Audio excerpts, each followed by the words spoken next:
আপনার নজরে আগে এসেছিল কিনা? এখন ওনার কি হয়েছে এখন আমি না, তিনি তার পরিচয় এর আগেও আপনার বোন পরিচয় দেওয়া হয়েছে, সেটিকে আপনি কোনো প্রতিবাদ এর আগেও জানিয়েছিলেন? না, ওই সময় তো এটা কেউ যদি এখন আমার বোন পরিচয় দেয় এটা তো প্রতিবাদ জানানোর বিষয় না, যদি এটা কোনো ইস্যু না হয়।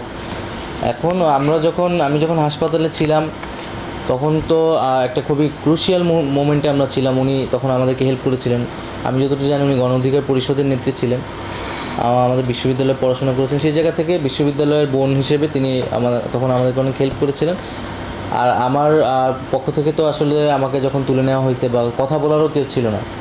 হ্যাঁ, আমার পরিবারের সদস্যদেরও আমরা মানে তারাও কথা বলতে এক ধরনের নিরাপত্তাহীনতা ছিল।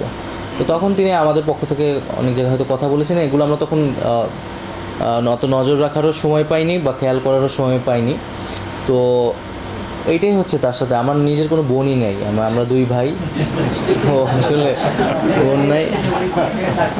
ও আচ্ছা।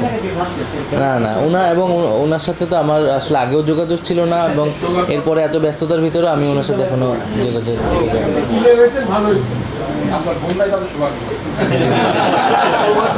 সৌভাগ্য না।